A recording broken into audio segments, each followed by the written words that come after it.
bagaimana awal mula ini melihat peluang bisnis dan akhirnya membuka usaha ini? Awalnya waktu itu sebenarnya karena COVID ya. Jadi terus kebetulan tempat ini juga lagi kosong dikontrakin. Jadi coba-coba aja mau buka bisnis makan kayak gitu. Kebetulan kan juga lokasinya dekat kampus. Jadi emang target pasarnya juga mahasiswa gitu. Jadi ya udah deh, coba-coba aja gitu. Kebetulan juga karena emang suka kulineran, suka makan, ya udah jadi cobalah masuk ke dunia ini gitu.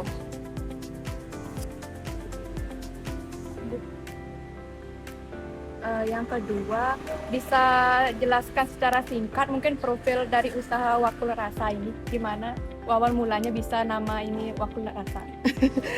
Awal mulanya ya,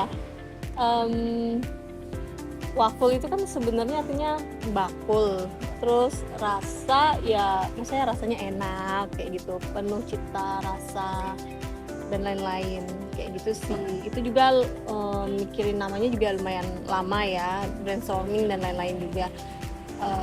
Terus apalagi ya, kalau awal mulanya itu ya karena COVID. Terus pemilihan logonya juga ya karena namanya wakul, ya udah kita pilih logonya bentuk bakul gitu.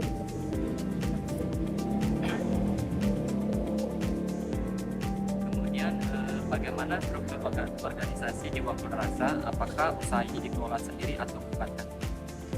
Ya dikelola sendiri. Jadi owner, terus bawahnya ada karyawan-karyawan. Kemudian apa saja produk atau layanan unggulan yang ditawarkan oleh Wakul Rasa? Produk yang ditawarkan, kita ada makanan sama minuman. Ya, kalau untuk makanannya ada macam-macam, mulai ayam goreng, ayam goreng telur, ayam geprek, ayam goreng lengkuas, nasi goreng, capcay yang kayak gitu-gitu sih.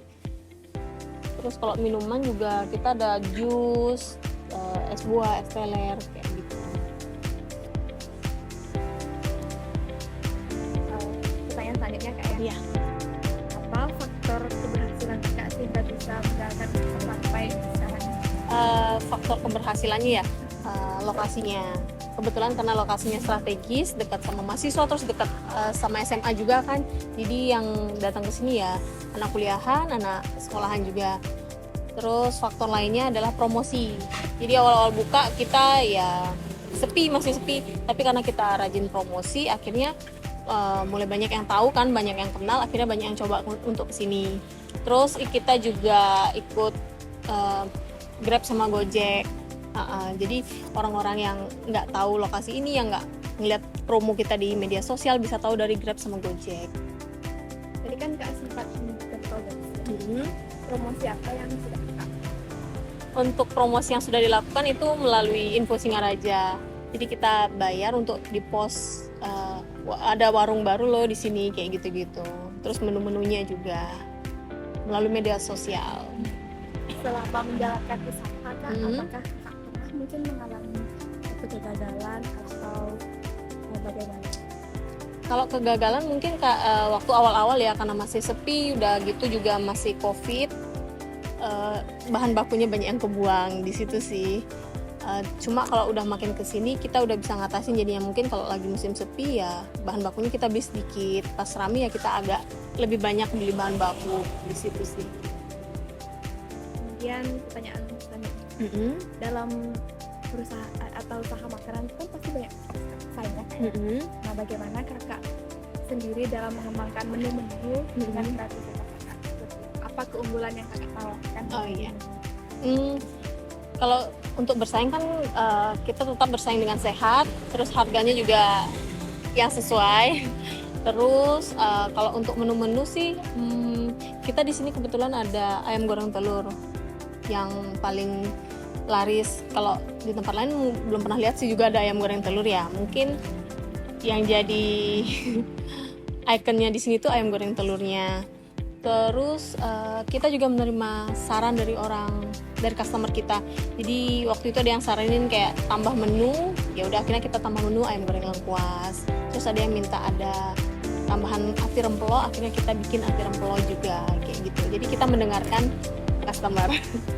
Iya.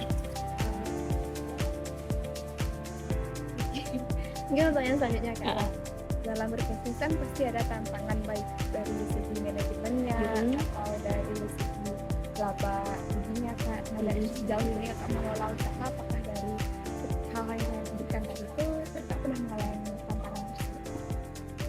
Tantangannya ya. Tantangannya mungkin waktu ini deh, waktu mahasiswa libur, terus murid sekolah liburnya, jadi agak sepi di sini. Jadi kita mungkin lebih push promosi di Grab sama di Gojek. Jadi kita lebih mengandalkan Grab Gojek jadinya dibandingkan yang datang langsung untuk makan ke sini. Tantangannya itu sih pas lagi sepinya itu. Lagi ya. Iya kayaknya itu aja sih tantangannya. Iya sejauh ini itu. Kemudian rekomendasi kakak sebagai pengusaha kepada kita mahasiswa. Jangan pernah takut. Dicoba aja, kalau kita nggak coba kita nggak akan tahu. Ini juga kan awalnya karena coba-coba juga gitu, ternyata banyak yang suka dan ternyata rame kayak gitu. Jadi jangan pernah takut buat coba. Yang sesuatu yang baru kan belum tentu nggak bisa diterima juga gitu. Jadi ya tetap dicoba, tetap berusaha, dan jangan pesimis, tetap optimis. Berarti usahanya dibuka tahun berapa? Kayaknya 2021 awal deh ya. 2021 awal, sekitar Maret 2021. Jadi waktu itu masih ada jam-jam tertentu gitu yang harus tutup kayak gitu. Karena COVID, peraturan dari pemerintah.